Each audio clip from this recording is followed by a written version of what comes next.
오늘 예고해 드렸던 이 김훈 작가의 허송세월이라는 책을 가지고 같이 만나 뵙도록 하겠습니다. 제가 밑에다가 제목 외에 아무런 사족을 달지 않은 책을 받아준 순간 눈물이 날 뻔했다. 이렇게 이건 제가 쓴 글이에요.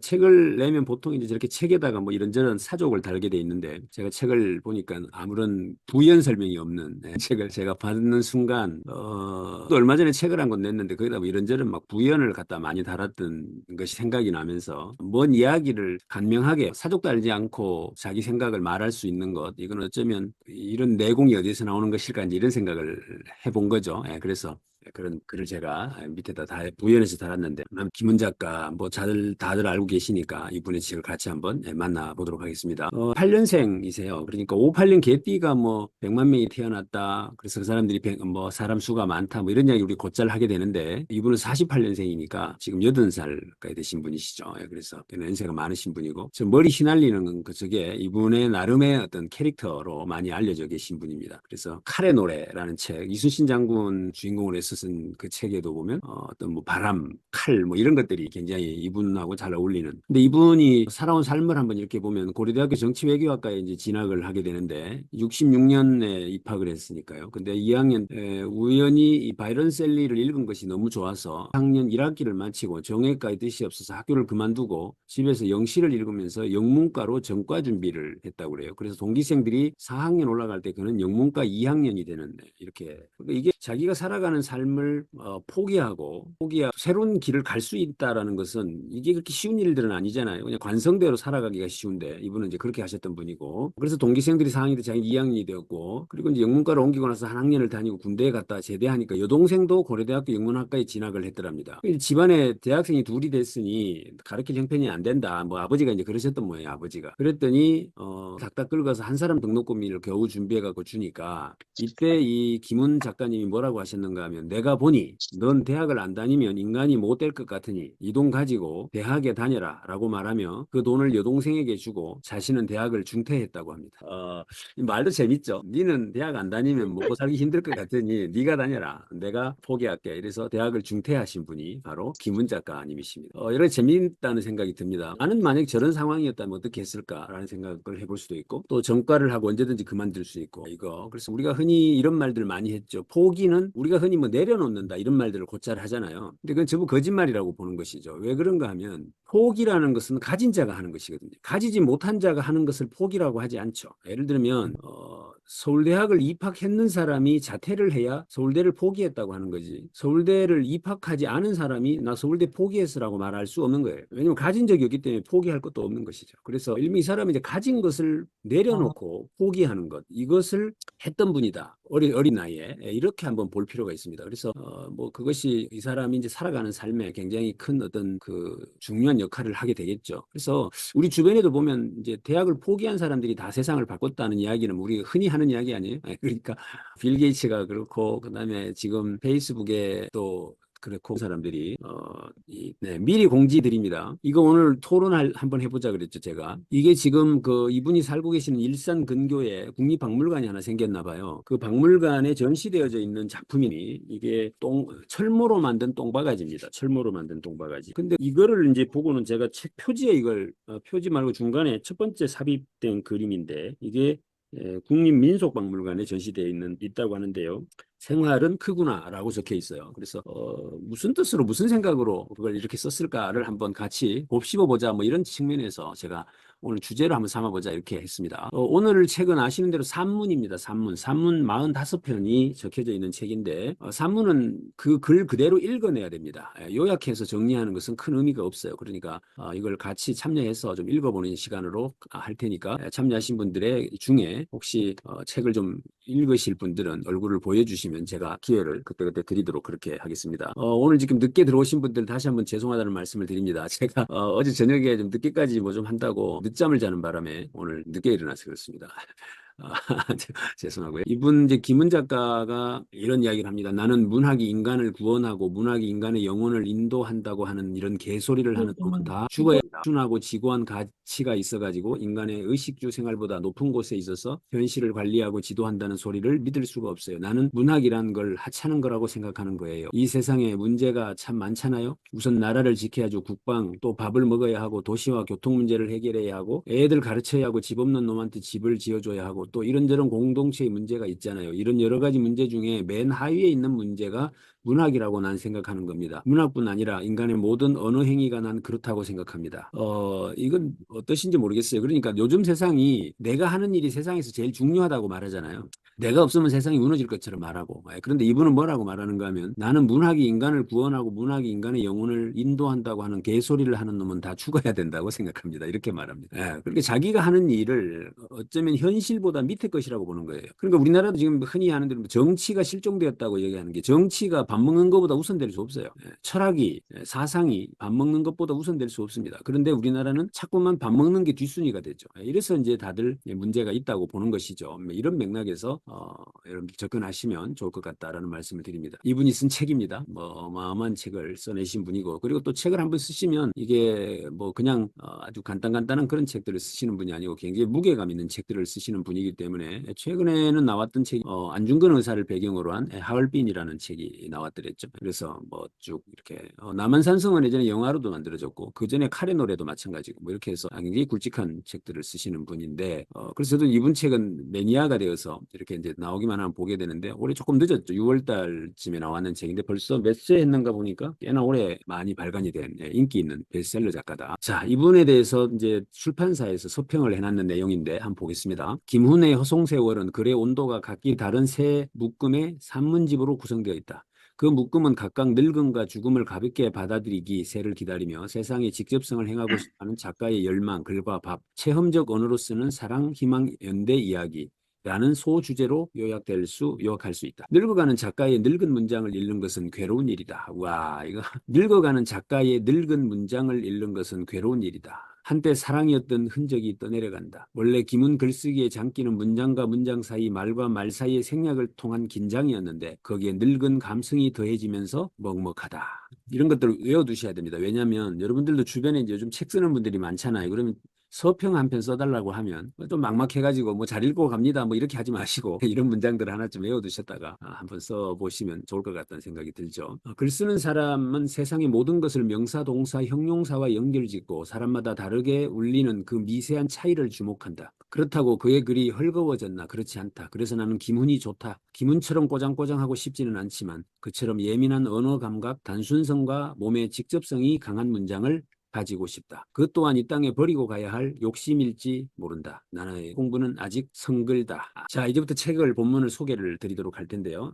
이제 보통 어떤 사람은 서문, 프롤로그 이렇게 쓰는데 이분은 첫 시작을 뭐라고 써놨느냐면 아주 그냥 그런 형식이 얽매이지 않죠. 앞에 그러니까 글쓰기 앞에 목차 앞에 썼다 이 말이죠. 그래서 앞에 이렇게 써놨는데 자 볼게요. 핸드폰에 부고가 찍히면 죽음은 배달 상품처럼 눈앞에 와 있다. 액정 화면 속에서 죽음은 몇 줄의 정보로 변해 있다. 무한 공간을 날아온 이 정보는 발신과 수신 사이에 시차가 없다. 액정 화면 속에서 죽음은 사물화되어 있고 사물화된 만큼 허구로 느껴지지만 죽음은 확실히 되어 있고 조의금을 기다린다는 은행 계좌도 찍혀 지금까지 살아온 시간의 관성적 질감은 희미한데 죽은 뒤에 시간의 낯설음은 경험되지 않았어도 뚜렷하다. 낯선 시간이 평안하기를 바라지만 평안이나 불안 같은 심정적 세계를 일체 떠난 정막이라면 더욱 좋을 터이다. 부고를 받을 때마다 죽음은 이행해야만 할 일상의 과업처럼 느껴진다. 이제 시작되는 문장입니다. 이거 굉장히 공감하실 거예요, 그죠? 그래서 요즘 이제 보통 책 쓰기 시작하시면 대부분 이제 산문을 많이들 쓰시죠. 쓰셔가지고 시작을 하는데 그 산문에서 다루는 주제가 그 일상이지만 그 일상의 소재를 가지고도 흔히 예측되는 빤한 소리,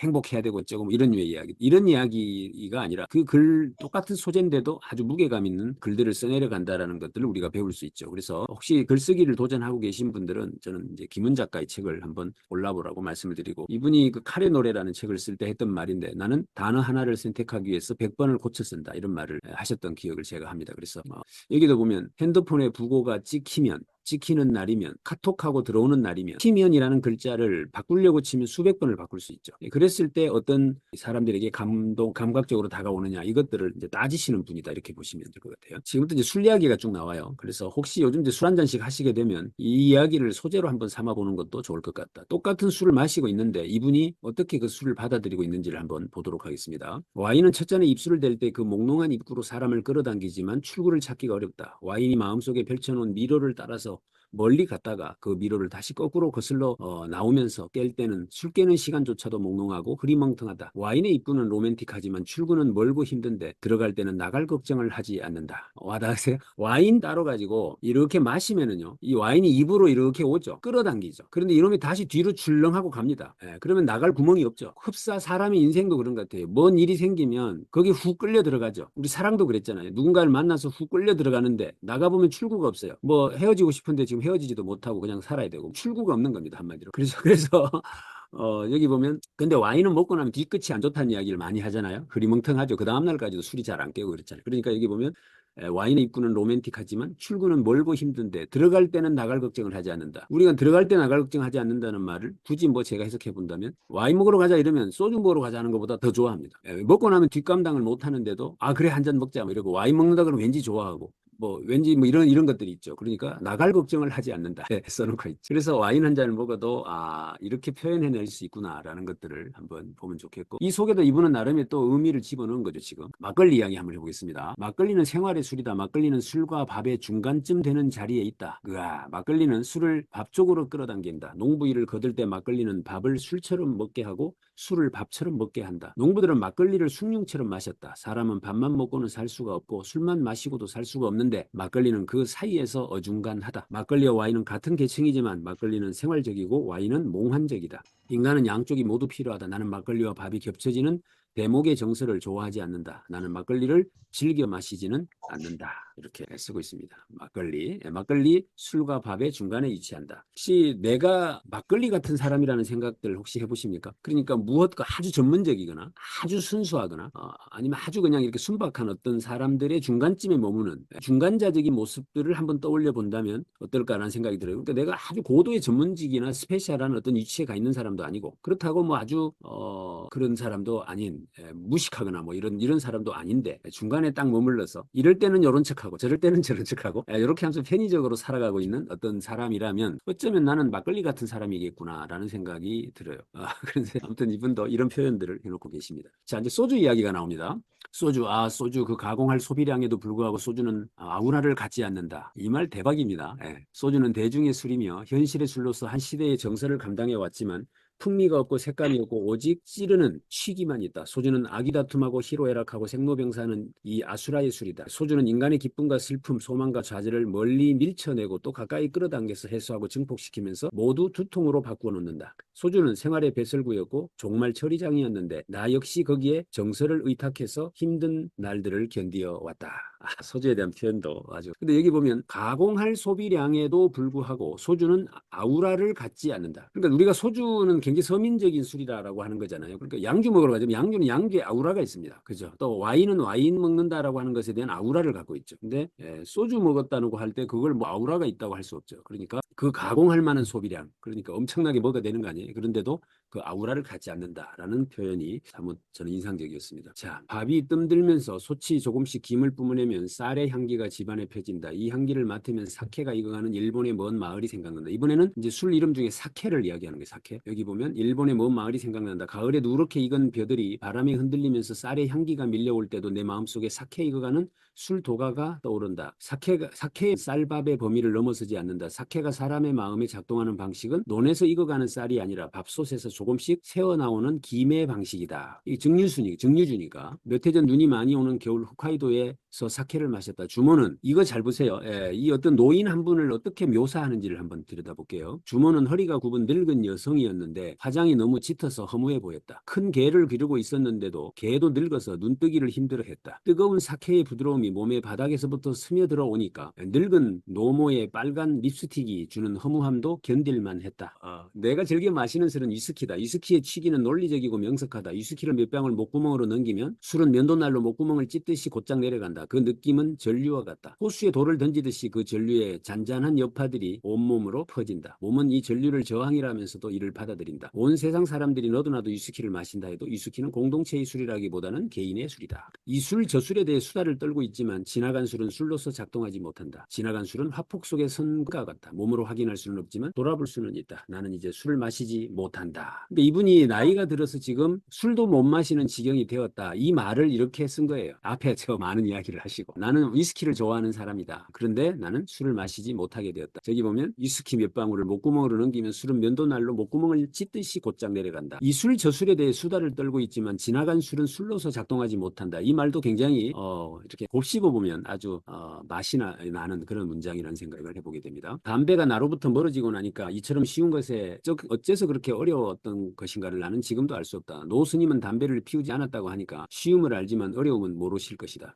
스님이 아는 것은 쉬움의 단순성이다. 이 단순성을 터득하고 그것을 단순히 언어로 표현하려면 맑고 힘센 마음의 자리에 도달해 있어야 할 것이라고 생각하고 있다. 이게 이제 이분이 담배를 태우게 된 이야기를 어려서 젊었을 때 절에 가가지고 공부를 할 때 피웠다는 거예요. 그때 그 대웅전 마당에서 담배를 피우고 있으니까 그 스님이 불러가지고 담배 끊어라 이제 이렇게 이야기를 했던 이야기를 책에 쓰고 있습니다. 이제 그 이야기에서 한 문장을 가져온 건데 노 스님은 쉬움으로 어려움을 격파하는 힘이 있었다. 노 스님의 말씀을 참으로 두려워했기 때문에 담배를 멀리할 수 있었다. 나의 금연 노력은 모두 실패했고 두려움만이 성공했다. 그 두려움은 스님이 내게 준 것이라 하더라도 나의 마음이 그 두려움을 두렵게 받아들였으므로 내 금연에는 나 자신의 힘도 어느 정도는 포함되었다고 자위하고 있다. 이제 어떤 말이냐면 불러가지고 담배 끊어라 이러니까 담배 끊기가 그리 쉬운 줄 압니까? 이렇게 대답을 했어요. 말대답을 김은 작가가. 그랬더니 스님이 뭐라고 하셨는가 하면 그냥 끊으면 되지 이렇게 말씀하셨어요. 그러니까 삶을 복잡하게 자꾸만 논리적으로 해석하려고 들지 말고 그냥 간단하게 끊으면 될 일을 뭐 자꾸 딴 이야기를 하느냐 이제 이야기거든요. 스님 말씀은. 네. 근데 우리가 그렇잖아요. 뭐 열심히 해라 그러면 열심히 하겠습니다 이러면 되는데 그걸 뭐 어쩌고 저쩌고 자꾸 말을 갖다 붙이죠. 이제 그런 겁니다. 그죠? 네. 그래서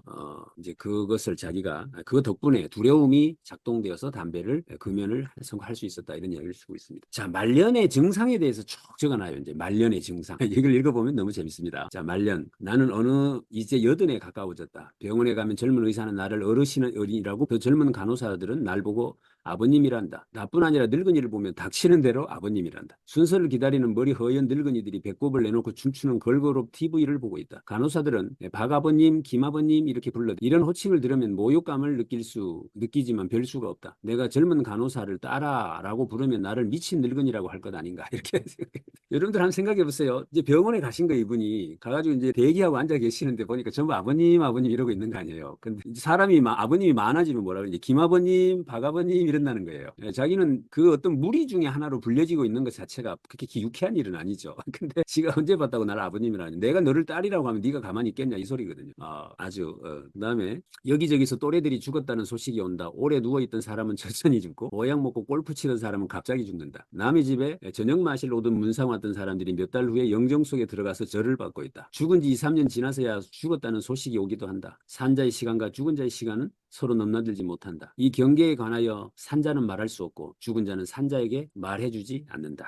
이것도 저기 보면 누워있던 사람은 천천히 죽고 골프 치던 사람은 갑자기 죽는답니다. 그것도 그런 것 같아요. 근데 여러분들은 내가 만약에 지금 죽는다면 이라는 것을 한번 상상해 보신 적이 있으세요? 저는 가끔씩 해보거든요. 저는 이제 강의를 막 이렇게 하다가 내가 이 무대에서 탁 쓰러져 죽는다면 어떤 일이 벌어질까 대한 상상을 여러 가지로 해봅니다. 그럼 일단 여기 있는 사람들이 엄청 당황해가지고 119에 신고를 하겠죠. 금구에서 와가지고 저를 들것에 들어가지고 차에다 싣고 가겠죠. 뭐 이미 죽어 있을 수도 있고 조금 붙어 있다면 뭐 CPR을 실시하겠죠. 그래서 가슴을 짓누르고 막 하겠죠. 그렇다고 이제 해서 죽었다고 하면 아마 그 나를 강의장이 불렀던 그 회사는 누가 강의하다 죽었으니 얼마나 당황이 됐어요. 책임질 일이 있는가 아마 걱정을 할 것이고 이제 어떻게 연락을 받은 이제 우리 가족들이 하나둘 올 텐데 결국 여기 보면 영정 속에 들어가 있죠. 그러면 뭐 그나마 뭐 조금 안면이 있었던 사람들 와가지고 절 굽복하고 얼마 내고 밥 한 그릇 먹고 가겠죠. 그런 것들 이렇게 한번 생각을 해본다면 이분이 지금 허송세월이라고 제목을 정해놓고 글을 써내려가고 있는 어떤 심정들을 우리가 좀 짚어볼 수 있을 것 같다는 생각도 합니다. 말년 증상. 여기는 누가 한번 읽어보고 김 원장님 한번 주실래요? 제가 읽기 좀 그래서 죄송합니다. 제가 읽을고 그러면 누가 읽을까? 네.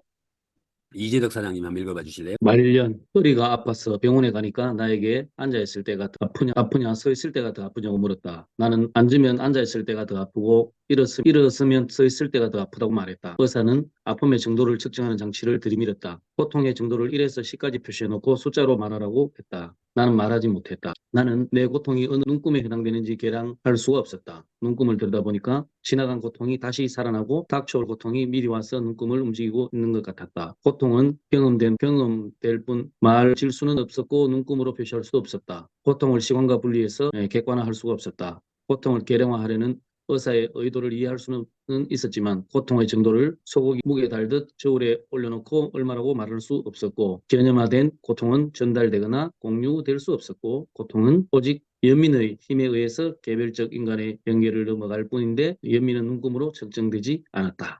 네, 아마 볼게요. 병원에 갔더니 물어요. 앉아 있을 때가 아파요, 서 있을 때가 아파요, 이렇게 물어요. 그러니까 이제 이분이 잘 생각해, 이분이 연세가 지금 80이 다 되신 어르신이 앉아 있을 때는 앉아 있을 때가 아프고 서 있을 때는 서 있을 때가 아프고 그래요. 이제 이렇게 대답을 한 거예요. 그러니까 의사 입장에서는 황당할 거 아닙니까? 지금 의사는 이 사람이 가진 고통을 계량화시켜야 돼요. 계량화시켜야 어디가 더 아픈가를 치료하겠다라는 거죠. 이게 뭐지? 과학의 논리죠. 이게 이성의 논리고 이성의 사고방식입니다. 그래서 이제 영감님이 묻는 대로 그냥 알아서 대답을 해주면 좋을 텐데 말을 애매하게 한 거니 지금. 이때는 이때가 더 아프고 저때는 저때가 더 아파요. 이렇게 말을 하니까 그 고통을 측정하는 기계가 있답니다. 이 기계를 들이대밀고는 여기서 숫자가 어느 정도인지 말해라. 이제 이렇게 한 거예요. 그랬더니 이분이 뭐라고 하는가 하면 나는 내 고통이 어느 눈금에 해당하는지 계량할 수 없었다. 눈금을 들여다보는 순간 지금의 고통값도 생각이 나고 지나간 고통값도 생각이 나고 앞으로 아플 것도 생각이 나는데 어떻게 이것을 숫자로 말하라고 하냐 이 말이거든요 지금.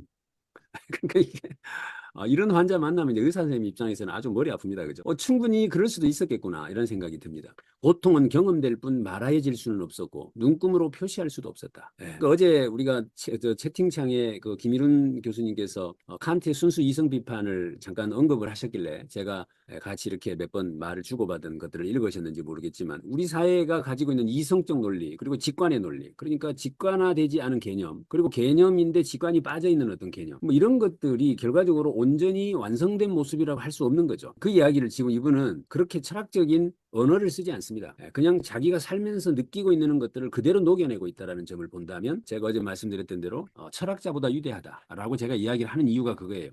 어려운 용어 써가지고 남들 못 알아듣게 말해야 유식해 보이고 똑똑해 보이는 이런 거 흉내내지 않죠. 그냥 어떻게 내 고통을 니는 숫자로 말하라고 하냐 이런 거죠. 근데 이것을 좀 확대를 해서 놓고 보면 아주 재밌어집니다. 우리 누군가가 밥을 한 그릇 굶는 것이 누구는 다이어트지만 누구는 지금 죽음의 문제일 수 있거든요. 그죠? 그러니까 내가 지금 다이어트를 하는 사람 입장이라고 해서 지금 배가 고파서 굶고 있는 사람의 고통을 하찮은 것이라고 말할 수 없는 거예요. 그죠? 근데 우리 사회는 다이어트 하는 사람이 많다 보니까 누군가가 지금 배고프고 있는 사람의 고통을 아무것도 아닌 듯이 말하는 경우가 있죠. 그러니까 이제 이런 이야기들을 여기에 놓고 있다는 점을 우리가 한번 볼 수 있는 그런 문제. 자, 그다음에 네 번째 의사가 늙은이의 병증은 자연적 노화 현상과 구분되지 않아 치료가 어렵다고 했다. 늙은이의 병은 본래 스스로 그러한 것이어서 딱히 병이라 할 것도 없고 아니라 할 것도 없다는 말인데 듣기가 편했다. 생로병사가 본래 각각 독립된 범주가 아니라 한 덩어리로 뒤엉켜 동시에 굴러가면서 삶의 기본 풍경을 이루는 것이라고 나는 늘 느끼고 있었다. 나이를 먹으니까 삶과 죽음의 경계가 흐려져서 시간에 백내장이 낀 것처럼 사는 것도 뿌옇고 죽는 것도 뿌옇다. 슬플 때는 웃음이 나오고 기쁠 때는 눈물이 나오는데 웃음이나 눈물의 양이 적어서 나오는 신용만 한다. 안구건조증이다. 밥을 먹을 때는 입안이 메말라서 밥알이 목에 걸리는데 잠을 자거나 하품을 할 때는 침이 흘러서 밖으로 나온다. 지금 우리 인체의 그 기관들이 제대로 통제가 안 된다는 이야기를 이렇게 써놓으셨는데 뭐 이게 웃어야 될지 슬퍼해야 될지 제가 참 글을 쓰면서도 애매했던 생각이 듭니다. 말을 하다가도 말의 뜻을 저버릴 것 같아서 머뭇거리는 사이에 흩어져서 할 말이 없어지고 글을 쓰다가도 이걸 쓰나마나 한 걸 뭐하러 쓰는가 싶어서 그만둔다. 이 뭔 말이냐면 말을 하다가도 내가 이 말의 뜻을 제대로 표현할 수 있을까? 이 생각이 드는 거예요. 그러는 사이에 머릿속에서 그 말이 잊어버린 거예요. 그러니까 금방 아까 내가 뭐라 그랬더라 뭐라고 하려고 그랬더라 뭐 이러는 거죠. 그 다음에 이걸 글로 써야 되나 말아야 되나 막 이러다 보니까 그걸 안 쓰게 되더라. 귀찮아서. 이런 거 써서 뭐 하냐 이런 생각이 들었어. 이게 지금 말년 즉 노인이 되니까 자기에게 생겨난 현상들이다라고 지금 쓰고 있는 겁니다. 그리고 뭐 온통 뿌옇다 뭐 이런 이야기를 하시고 밥알이 메말라서 입안이 메말라서 밥알이 목에 걸리는데 잠을 자거나 할 때는 침이 흘러 밖으로 나온다.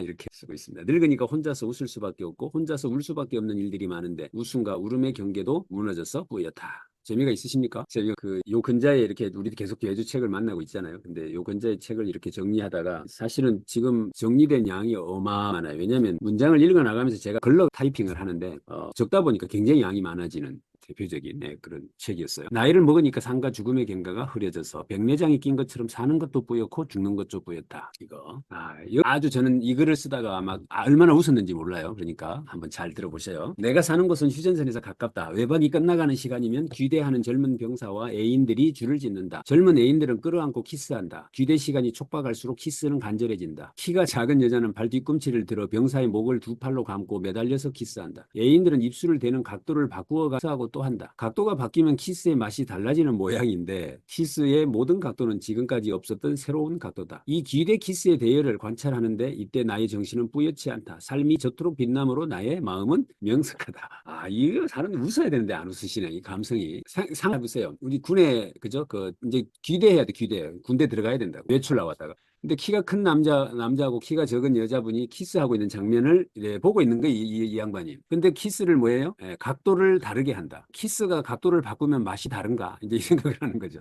그러면서 키스 각도가 전혀 새롭다는 거죠. 그러면서 하는 말이 나는 사는 것도 뿌옇고, 보는 것도 뿌옇고, 죽는 것도 뿌옇고, 이런데 이걸 보고 있으니까 정신이 맑아졌다 이 말이거든요. 지금. 이건 엄청난 이야기입니다. 결과적으로 우리가 젊어지는 방법은 제가 어제도 우리 대학원생들한테 이야기했는데 젊어지는 방법은 30년 젊어지고 싶으면 사랑을 해라. 사랑을 하면 30년 젊어진다. 이제 이 이야기를 했는데 똑같잖아요. 그러니까 인간의 가장 본원적 본성 이것을 발현시킬 때 우리는 젊어질 수 있다라는 논리가 가능해지는 것이 이렇게 지금 온통 뿌연 사람이 나는 저토록 빛남으로 나의 마음은 명석해졌다 이 말을 해요. 거기다가 이 동네 먹자골목에는 하루 노동을 마친 젊은이들이 몰려온다. 1인분에 5, 6천 원이면 반찬은 무한 리필이다. 큰 양푼에 쓱쓱 비벼서 다 먹고 더 먹는다. 젊은 여자들은 웃고 떠들다가도 거울을 꺼내서 화장을 고친다. 젊은이들은 회사나 부장, 정치인을 욕하고 욕 나온다는 개천과 애 낳으라고 몰아대는 꼰대들을 욕한다. 소주잔을 부딪힌다. 그러다가도 웃어댄다. 이 이제 술집에 갔더니 이제 젊은이들이 이러고 있는 거죠. 그죠? 막 정치인 욕하다가 뭐 저거 회사 직원 욕하다가 막 그러다가 낄낄거리다가 그러다가 또 여자들은 그중에 또 화장을 고치고 막 이러고 있는 거죠. 이제 이걸 보고 있는 거죠, 지금. 어때요? 어떻겠어요? 이분의 입장에서 볼 때 이것은 삶 자체예요. 그러니까 아름답고 황홀하고 그러니까 자기 정신이 명석해지고 맑아지고 이런 이야기죠. 그래서 자, 말년 이걸 또 한번 읽어보도록 하겠습니다. 박경혜 선생님 한번 읽어봐.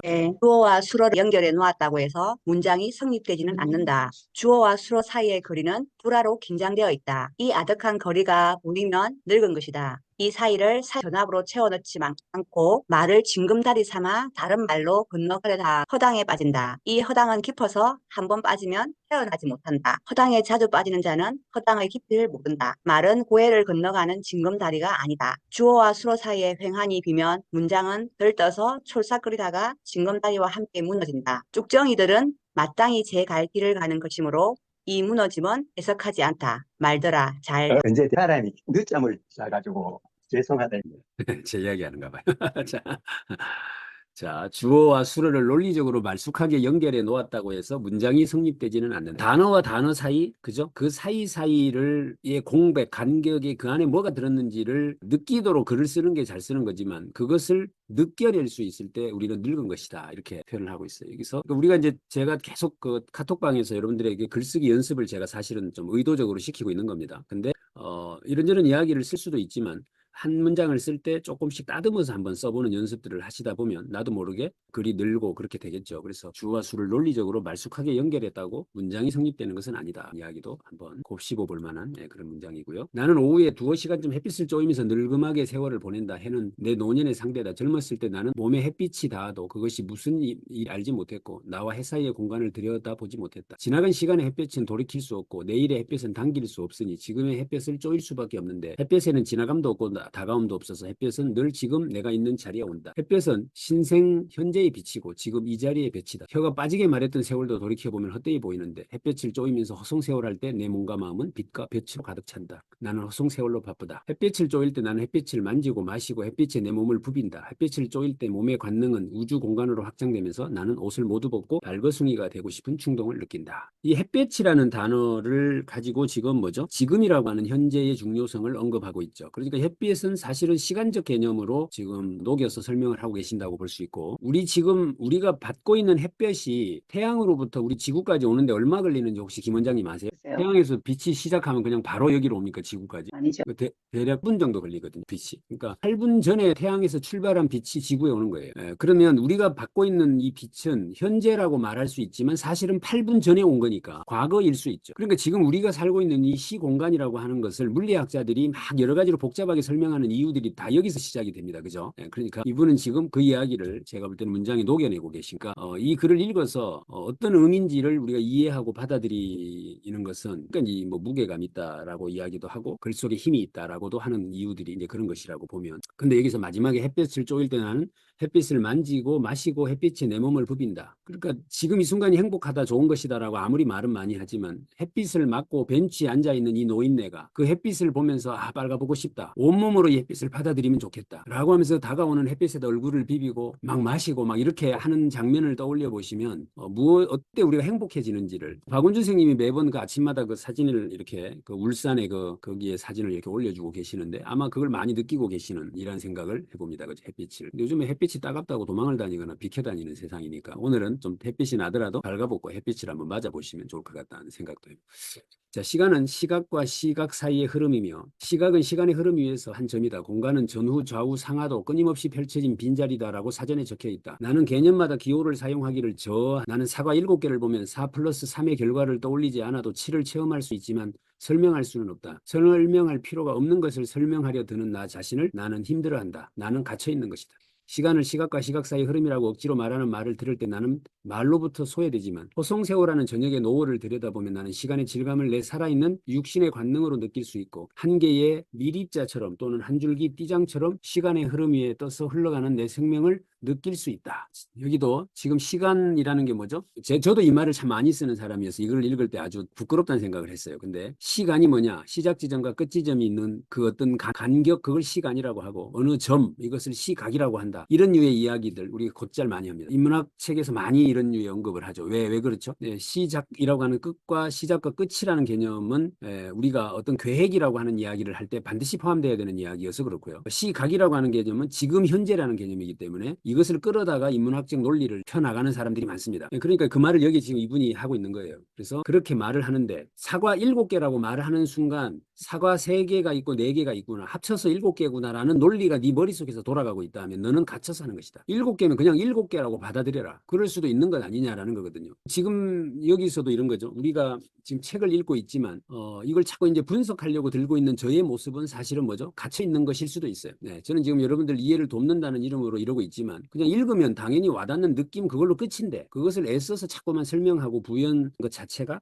어쩌면 어떤 틀에, 보이지 않는 틀에 갇혀 있는 것이다 라고 볼 수 있는 것이죠. 그래서 여기 보면 육신의 관능으로 느낄 수 있고 이게 직관이죠. 한 개의 밀입자처럼 또는 한 줄기 파장처럼 시간의 흐름 위에 떠서 흘러가는 내 생명을 느낄 수 있다. 죽으면 말길이 끊어져서 죽는 자는 산자에게 죽음의 내용을 전할 수 없고 죽은 자는 죽었기 때문에 죽음을 인지할 수 없다. 인간은 그저 죽을 뿐 죽음을 경험할 수 없다. 화장장에 다녀온 날 이후로 저녁마다 삶의 무거움과 죽음의 가벼움을 생각했다. 죽음이 저토록 가벼움으로 나는 가벼움으로 남은 삶의 하중을 뱉어낼 수 있다. 뼈가루 한 대 반은 인간 육체의 마지막 잔해로서 많지도 적지도 않고 적당해 보였다. 죽음은 날이 저물고 비가 오고 바람이 부는 것과 같은 자연현상으로 애도할 만한 시대가 아니었다. 사태가 아니었다. 저기 죽으면 말길이 끊어진다. 그래서 죽은 자는 내 죽어가고 지금 어디로 가고 있대 이렇게 말하지 않죠. 말길이 끊어진다 이 말이고, 또 죽은 자는 산자에게 죽음의 내용을 전할 수가 없고 죽은 자는 죽었기 때문에 죽음을 인지할 수도 없다 라고 하는 거 아니에요. 이제 여기에 우리는 또 이상한 논리들 막 만들어냅니다. 그렇죠? 죽어가지고 영혼이 떠나기 직전까지 숨은 멈췄지만 영혼은 말을 듣고 있다 뭐 이런 말들 해가지고 막 돌아가신 분 앞에서 막 엄마 잘 가 막 이러잖아요. 이게 이런 류의 행위들 사실 증명이 됐다라고 뭐 증명을 하지 끊어진다. 그분이 그렇게 했다 한들 또 뭐 듣고 갔다 한들 그것이 무슨 의미가 있느냐라고 본다면 말길이 끊어진다. 살았을 때 하시고 소통도 하시고 이분의 이제 죽음에 대한 각오가 나옵니다. 돈 들이지 말고 죽자. 건강보험 재정 축내지 말고 죽자. 주변 사람들 힘들게 하지 말고 가자. 질척거리지 말고 가자. 지저분한 것들을 남기지 말고 가자. 옷 빌려 것 있으면 다 갚고 가자. 남은 것 있으면 다 주고 가자. 입던 옷 깨끗이 빨아 입고 가자. 관과 수의는 중저가가 좋겠지. 가면서 사람 불러 모으지 말자. 빈소에서는 고스톱을 금한다고 미리 말해. 이분이 지금 죽음을 준비하면서 했던 여러 가지 생각들인데 돈 들이지 말고 죽자. 건강보험 재정축 내지 말고 죽자. 이런 말들이 굉장히 재밌다는 생각도 들고 가볍게 죽기 위해서는 미리 정해놓은 일이 있다. 내 작업실의 서랍과 수납장, 책장들을 들여다보았더니 지금까지 지니고 있던 것의 거의 전부가 쓰레기였다. 쓰레기 더미 속에서 한 생애가 지나갔다. 똥을 백자 항아리에 담아서 냉장고에 넣어둔 꼴이었다. 이거 지금 저도 제 주변에 뭐 이렇게 지금 책이 있고 있는데 이걸 이렇게 보고 있으면 이제 뭐 이게 다 똥인 거죠. 똥을 나는 매일 조금씩 표가 안 나게 이 쓰레기를 내다 버린다. 드나들 때마다 조금씩 쇼핑백에 담아서 넣어서 끌어낸다. 그러니까 삶을 정리하고 있다 이런 말씀을 하시죠. 그때 아까 어떤 그 출판사에서 늙은 작가가 쓴 글을 읽어나가는 건 늙은 문장을 읽어나가는 것은 눈물 나는 일이다. 이야기가 어쩌면 이 장면을 읽으면 눈물이 나죠. 한때 우리나라의 대표적인 작가 이 양반이 경향신문사의 신문사 기자를 하시다가 아버지가 또 기자였던가 그래요. 그래서 그랬던 분인데 기자를 하시다가 그만두고 너는 글을 쓰는 게 더 좋겠다 뭐 이런 이야기를 듣고 작가가 되기로 해서 엄청난 무게감 있는 글들을 써내셨던 분인데 지난번에 나왔던 하얼빈이라고 하는 그 글도 이분이 그 자기 소개한 걸 보면 안중근이라는 사람을 우리의 생활 속으로 끌어내야 되겠다라는 어떤 자기 사명감 같은 것들이 있어요. 이순신 장군도 마찬가지고 그래서 우리가 알고 있는 이미 구성되어 있는 스토리 이외에 그 뒤에 이면에 숨어 있는 것들을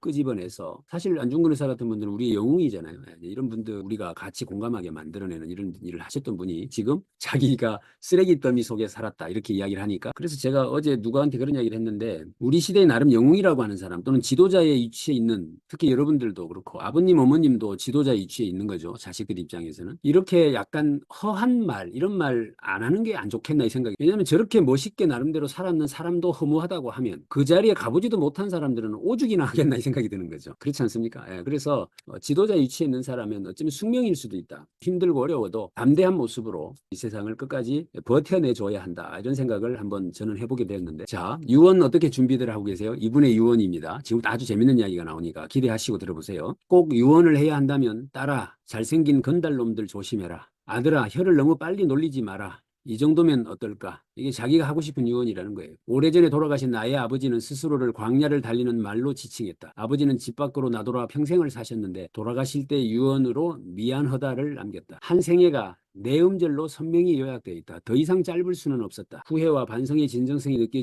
느껴지기는 하지만 이것은 좋은 유언이 아니라 평생을 밥으로 나돌다가 임종할 때 미안하다라니 어쩌라는 것인가. 이미 돌이킬 수도 없었고 대책 없이 슬프고 허허로워서 어찌 해볼 도리가 없다. 그러니까 자기 아버님이 이제 막 그 돌아가실 때 미안하다 이 말하고 돌아가셨다는 거 아니에요. 그러니까 지금 말한 자, 여기 우리 아버지는 미안하다를 유언으로 남기셨다. 퇴계 이황 선생님은 매화 화분에 물 줘라. 이건 저번에 우리 한번 다뤘었죠. 그래서 매화 화분에 물 줘라. 이게 이황 선생님의 유언이었다고 하고 일상의 소중함과 사소한 일의 엄중함을 명심하라는 뜻이었다. 내 친구 김용택 시인, 섬진강으로 유명한 그 김용택 시인의 아버지는 유언이 뭐였느냐. 내 어머니가 방마다 아궁이에다 불 떼느라고 고생이 많다. 부디 연탄 보일러 놓아드려라. 라고 말씀하셨다. 이게 김용택 그 시인의 아버님 유언이랍니다. 나는 이중 김용택 아버지 유언이 최고라고 생각한다. 아리하지 않으세요? 그러니까 저 태왕 선생님도 매화 화분에 물 줘라. 이 말씀도 참 멋지다는 생각도 들고 하지만 또 제가 자주 인용해서 말씀을 드렸죠. 우리 박경리 선생님 그 토지에 그분 유언이 뭔지 아시죠? 그분 유언은 돈 받지 마라. 내 아는 사람들은 다 가난한 사람들이니 부디 오거든 차비 챙겨 보내라. 노잣돈 챙겨 보내드려라. 이게 이분의 유언이었잖아요. 가만 보면 우리가 멋있고 거창한 말, 뭐 약간 뭐 후회스러운 뭐 내 그렇게 죽을 줄 알았다 뭐 이런 거 있잖아요. 뭐 이런 거 말고 일상을 담아내는 말, 이런 말들을 유언으로 준비해 보는 것도 멋있다기보다는 굉장히 좋다 이런 생각을 해봅니다. 그래서 여러분들도 방에 보일러 놔드려라 뭐 이런 거 하나 준비를 해보시면 좋겠습니다. 죽음과 싸워서 이기는 것이 의술의 목표라면 의술은 백전백패다. 의술의 목표는 생명이고 죽음이 아니다. 죽음은 쓰다듬어서 맞아들여야지 싸워서 이겨야 할 대상이 아니다. 다 살았으므로 가야 하는 사람의 마지막 시간을 고무 호스를 꼽아서 붙잡아 놓고서 못 가게 하는 의술은 무의미. 가볍게 죽고 가는 사람을 서늘하게 보내자. 단순한 장례 절차에서도 정중한 애도를 실현할 수 있다. 가는 사람도 보내는 사람도 의술도 모두 가벼움으로 돌아가자. 뼈가루를 들여다보면 다 알 수 있다. 이 가벼움으로 삶의 무게움을 버텨낼 수 있다. 결국은 가볍다. 뭐 그냥 느낌 그대로 한번. 지금 제가 지고 있는 짐이 아무리 무겁고 힘들어도 결국에 나는 가볍게 돼요. 그러니까 미리 가벼워지려고 요런 떨 것도 없고 어차피 가벼워질 텐데 그렇게 생각하면 지금의 무거움을 견뎌낼 수도 있죠. 또 버텨낼 수도 있고. 저는 이 문장도 굉장히 인상적으로 받아들였어요.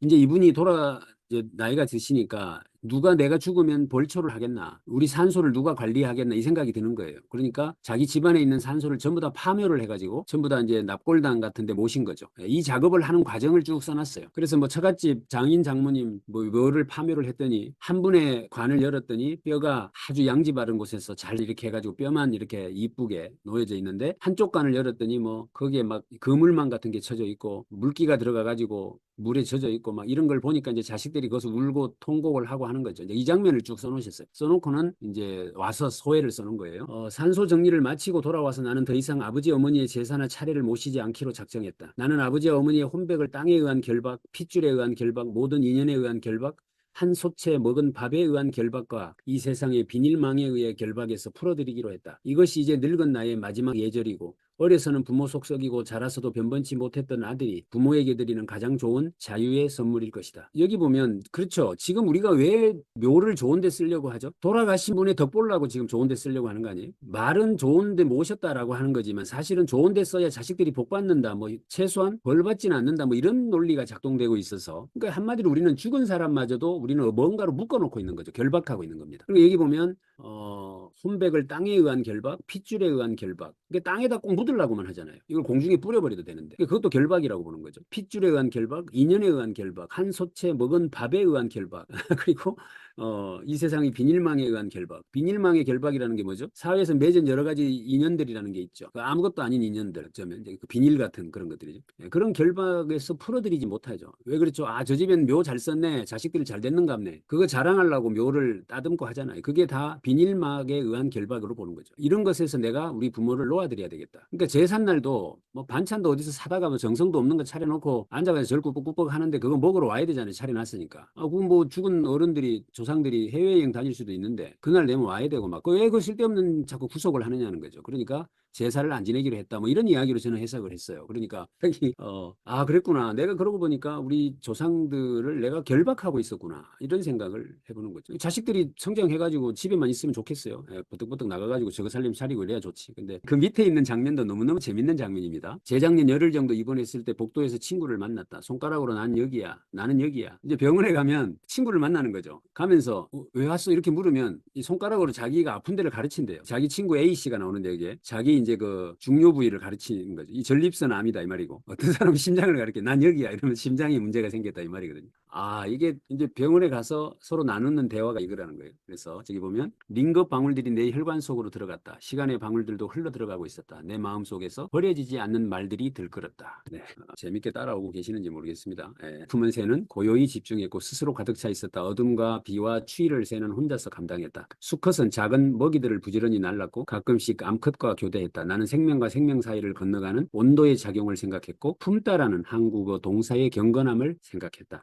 새가 알을 품어서 새끼를 깨워내고 아득히 먼 곳에서 호롱불처럼 가기는 생명을 가까이 불러와서 형태를 부여해 주듯이 나는 나의 체온을 불어넣어 가며 단어와 사물들을 품어본 적이 있었던가. 당신들과 나는 오랫동안 잘못 살아왔다. 이분 살고 있는 지가 일산이었는데 제가 볼 때는 이제 아마 이분 살고 계신 집 동네가 조만간 관광객들로 들끓을 것 같아요. 유튜브에 뭐 음식점 소개가 되면 그 집에 문전성시를 이룬다고 하는데 이 책에 어떤 장소를 묘사를 하면 그 자리가 항상 관광지가 되죠. 그러니까 무라카미 하루키가 쓴 책들에 나오는 장소를 투어하는 관광단이 있는 것처럼 아마 이분이 살고 있는 동네도 그렇게 될 것 같다는 생각이 들어요. 아까 그 키스 행리를 보러 가는 사람도 있을 거고 그 음식점을 가는 사람도 있을 텐데 이분 집에 창문을 열면 나뭇가지 새가 앉아 있어요. 그 새를 이제 계속 이제 관찰하는 내용들을 책에 묘사를 하고 계시는데 여기 보면 새가 알을 품어서 새끼를 깨워내고 아독히 먼 곳에서 호롱불처럼 박이는 생명을 가까이 불러와서 형태를 부여해 주듯이 나는 나의 체온을 불어넣어가 단어와 사물들을 품어본 적이 있었던가. 당신들과 나는 오랫동안 잘못 살아왔다. 그러니까 생명을 불어넣는 일, 뭐 이런 일들을 우리가 하면서 살지는 않죠. 내 생명 뭐 유지하거나 지켜가는 정도 수준에서 삶을 살아낸다. 근데 이렇다 보면 이제 여성분들은 여기에서 자유롭죠. 다들 생명을 만들어내셨으니까. 이런 면에서 우리 여성분들에게 박수를 한번 보내시면 좋을 것 같습니다. 그래서 여성은 위대하다. 별들이 운행하는 우주 공간 속에 시간과 땅 위의 흙을 일으켜서 흙 속에 잠들어 있던 태초의 색을 발환시키는 도자기 가마 속의 시간과 몸속에서 몸을 길러내는 호유류 자궁 속의 시간과 씨앗에서 꽃을 피워내는 식물들의 시간과 김치를 익히는 김장독의 시간이 모두 동일한 질감과 작용을 갖는 것인지를 나는 알지 못하지만 그 모든 시간들을 인간의 언어의 영역으로 끌어넣을 수는 없다 하더라도 저 여러 가지 시간들을 말의 길이 끊어진 절벽 건너편에서 제가끔 아름답다. 여기 보면 자궁이라는 게 나오고 그 다음에 도자기 가마속이라는 게 나오고 김장독이라는 게 나오고요. 이런 것들이 다 동일한 것들이다 라고 지금 할 수는 있을지 없을지 모르겠지만 자기는 어떻고 저떻다 이렇게 이야기를 하죠. 이것도 글 쓰는 그 굉장히 좋은 방법인 것 같아요. 그죠? 이렇게 보니까. 그러니까 어떤 그 사물들의 공통분모를 만들어내서 이야기를 하고 계신다라는 걸 볼 수 있죠. 제가 지금 시간이 많이 갔죠. 제가 늦게 시작을 해가지고 8시 15분인데 이제 한두 문장만 더 소개해드리고 오늘은 마무리하고 다음 주에 이어서 지금 1편도 안 끝났어요. 주에 하는 걸로 하고 제가 오늘 다시 한번 말씀드리지만 늦잠을 자는 바람에 어제 저녁에 제가 한 2시 몇 분인가 잤는데 늦잠을 자는 바람에 그렇게 됐습니다. 접속에 장애를 일으켜서 죄송하다는 말씀드리고 또 뭐 그럴 수도 있죠. 그러니까 그럴 수도 있으니까 이해해 주시고 사람이 울 때 소리를 삼키고 눈물만 흘리는 억눌린 울음을 읍이라 하고 소리를 내지르며 슬픔의 형식이 드러나는 울음을 곡이라 하고 눈물도 흘리고 소리도 나는 그 중간쯤을 체라고 한다. 그런데 이날 나의 마당에서 울고 간 새의 울음은 이런 어지러운 말들을 모두 떠나서 몸 전체를 공명통으로 삼아 소리를 토해내는 울림이었고 이런 울림은 모음만으로 이루어지는 것이어서 자음이 끼어들 자리는 없었다. 모음은 슬픔의 서사구주를 용해해서 울림으로 울리게 하는데 이 울림은 슬퍼하는 사람의 마음을 맑게 하는 정화 기능을 갖는다. 고려의 헐벗은 사냐를 떠들던 사람들은 노래했다. 울어라 울어라 새여 자고 나러 울어라 새여 널러와 한나도 자고 나러 우니로라. 청산별곡에 나오는 말을 인용하고 계십니다. 자, 여기서 사람이 울 때 소리를 삼키고 눈물만 흘리는 것 이걸 읍이라고 한다. 읍소. 네. 그다음에 소리를 내지르며 슬픔의 형식을 드러내는 울음을 곡이라고 하죠. 그러니까 우리가 이제 상갓집 가보면 곡을 하죠. 그죠? 내면서 하는 걸 곡이라고 하고 눈물도 흘리고 소리도 나는 그 중간쯤을 체라고 한다. 이제 오늘 울음의 종류를 배웠습니다. 3가지로 그죠? 그래서 억눌린 울음, 이제 서러움에 받쳐서 소리가 안 나는 그런 눈물만 흘리는 읍이라고 하죠. 저는 울음이라고 하는 것은 그 울리는 소리 이렇게 보면 무엇을 울리느냐? 하늘을 울리는 소리. 그래서 하늘을 울리게 하는 소리 이걸 울음이라고 한다 그래요. 그러니까 인간이 내는 소리들 중에 여러 가지 소리가 있는데 그 소리 중에 유일하게 신과 소통이 되는 소리가 울음이라고 그래요. 왜냐면 다른 거는 소리를 아무리 내봐야 뭐 예수님은 또 저 유대인이기 때문에 한국말은 잘 못 알아들으실 거고 중국말도 못 알아먹고 뭐 이럴 텐데 그러니까 울음 소리는 어딜 가나 똑같이 내니까 이 소리는 알아듣는다는 거죠. 그러니까 신과 소통할 수 있는 유일한 언어 이렇게 해석을 저는 합니다. 이건 근거 없는 말이에요. 그런 맥락에서 여기 보면 마당에서 울고 간 새들은 이런 말들 필요 없고 그냥 모음만으로 이루어져 있기 때문에 자음이 끼어들 틈이 없다라는 표현을 놓고 있다. 이것도 자, 고려 유민들의 이 울음은 울림이다. 슬픔이 몸으로 육화되어서 울음이 울림으로 바뀌었다. 울림은 슬프지만 슬픔의 흔적을 스스로 지운다. 고려 새의 울음과 고려 사람의 울음은 다르지 않아서 사람의 새가 서로 마주보며 모음으로 울렸다. 울리다라는 스스로 울리는 자동사이다. 자, 요거까지만 하겠습니다. 그날 밤에 남자 사는 깊은 혼수 상태에 빠졌다.